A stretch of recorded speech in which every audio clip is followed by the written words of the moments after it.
Okay, question number 2. My husband and I have 2 kids and are done having more after 3 tough pregnancies.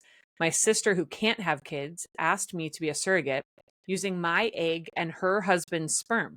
I said no, and now she, her husband, and our mom are calling me selfish. They refuse to adopt because they want to be there from birth on. Am I a jerk or am I in the wrong? Okay, interesting that they don't want to adopt. Why don't they want to adopt? Well, because they recognize that there's something special about biology. There's something special about having that child with you as early as possible. And in the sister's perspective, she's not going to be able to do that from the moment of pregnancy. So at least she should be able to do it from the moment of birth. And so right there, you already have this recognition that that biology, that biological bond, that really matters. But it doesn't matter enough for them to say, maybe we shouldn't be pursuing this. It only matters enough as it relates to justifying what the adults want.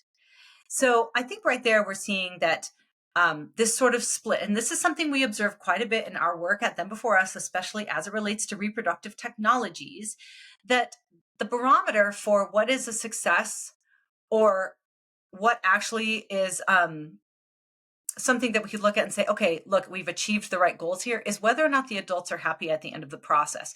So right now, the only barometer for whether or not this is a good idea is, does the sister want it?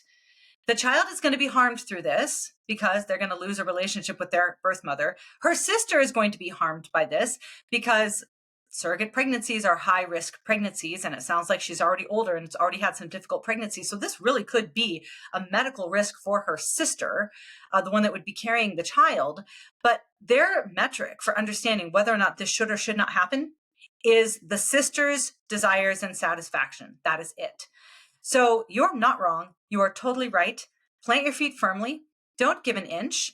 I would say give them a copy of Them Before Us, Why We Need a Global Children's Rights Movement, our first book, talking about the importance of maternal bonds, the importance of mothers and fathers, the importance of biological connection, and encourage them to help them see this from the perspective of the child, and then wait for them to come around, but don't move.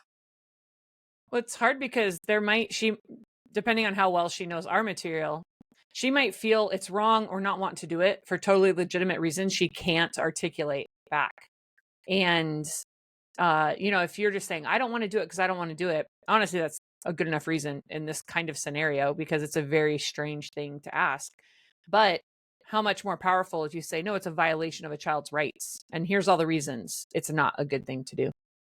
Great. Yeah, that's a great point. Like, you actually have an opportunity to educate and open their eyes to the fact that there's a lot more involved here than just what adults want. There actual is fundamental rights and well-being questions about the child. And going into this already, before the child's even conceived, before the child's even created in the lab, if you go into that already saying they exist for me, that's not a great way to start parenthood out.